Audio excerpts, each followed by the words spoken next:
Baik, kami selaku tim kuasa hukum dari kantor Law Firm RRH, dalam hal ini kami mendampingi marga dari perusahaan atau wilayah adatnya dari perusahaan PT TSE POPA dari marga Gemenop Kogu.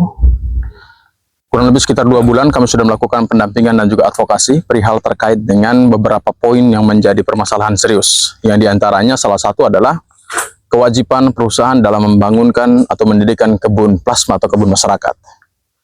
Jadi berdasarkan ketentuan aturan perundang-undangan dan segala turunannya, sampai dengan saat ini kami melakukan advokasi. Rupanya pihak perusahaan daripada TSE POPA dari TSE Group belum juga melakukan pembangunan kebun plasma untuk masyarakat sebesar paling sedikit 20%.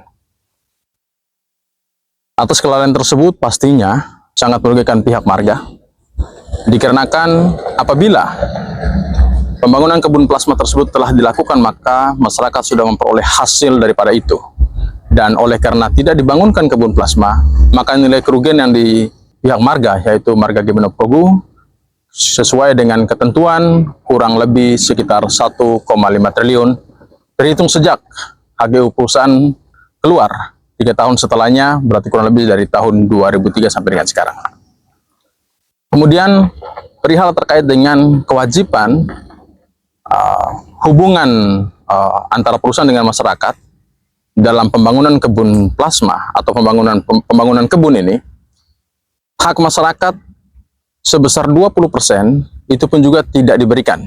Itu pun juga sampai dengan sekarang ini juga belum juga diberikan hak tersebut kepada masyarakat.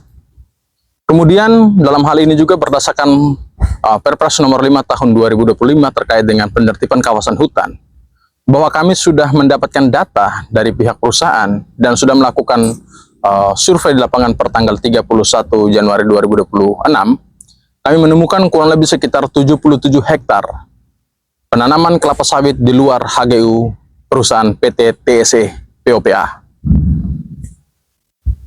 Dan kami sangat kecewa bahwa dari tim Satgas hanya menyatakan kurang lebih 6,7 hektar saja yang telah terjadi penanaman di luar HGU. Padahal berdasarkan data JIS daripada perusahaan, dan sampai dengan sekarang masih tertanam kelapa sawit, yaitu di atas wilayah 77 hektar. Jadi ada beberapa permasalahan tersebut. Pada prinsipnya dalam hal ini kami meminta kepada Presiden Republik Indonesia, Kejaksaan Agung Republik Indonesia, Kementerian Pertanian dan juga Perkebunan Republik Indonesia, dan juga seluruh jajaran pemerintah Republik Indonesia untuk dapat nantinya melakukan evaluasi kembali terkait dengan keberadaan PT TSE POPA di Kabupaten Bovendigul. Kemudian kami juga meminta kepada Kepolisian Republik Indonesia, apabila memang benar-benar terjadi suatu perbuatan pidana yang dilakukan oleh PT TSE POPA, maka kami meminta untuk kiranya dapat memproses permasalahan tersebut sesuai dengan ketentuan aturan yang berlaku terkait dengan kewajiban plasma yang tidak dilakukan, maupun juga penanaman yang dilakukan di luar HGU.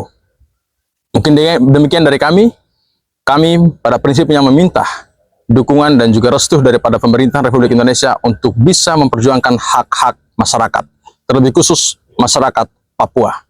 Mungkin demikian dari kami selaku tim kuasa hukum mewakili marga Gemenop Kogu, menyampaikan aspirasi dan juga hal-hal yang menjadi pokok permasalahan yang saat ini dihadapi. Dan untuk diketahui bahwa terhitung sejak hari Senin sampai dengan saat ini, marga telah melakukan aksi pemalangan di wilayah pabrik, kantor umum, dan juga perbengkelan yang di atas tanah milik marga Gemenop Kogu yang telah diberikan kepada POPA, TSE POPA, saat ini sedang dipalang atau dihentikan aktivitasnya. Sehingga aktivitas perkebunan daripada perusahaan tersebut sampai dengan sekarang lumpuh total dan tidak ada aktivitas lainnya. Mungkin demikian dari kami. Salam keadilan untuk kita semua. Semoga Tuhan memberkati. Kemudian terkait dengan aktivitas umum, sekolah, pendidikan, kesehatan, dan juga aktivitas-aktivitas lainnya. Pada prinsipnya marga Gemenop Kogu tidak pernah melakukan penghentian ataupun juga larangan untuk melakukan aktivitas. Semua pemalangan ini hanya bertujuan di atas operasi kegiatan perkebunan, yaitu mulai dari panen, pengangkutan buah, sampai dengan akhir di CPO dan juga pengangkutan minyak CPO ke pelabuhan. Jadi kegiatan yang di luar, pemalangan yang terjadi yang di luar daripada hal ini, itu tetap berjalan seperti biasa. Marga Gemenov Kogut tidak pernah membatasi aktivitas masyarakat umum secara keseluruhan.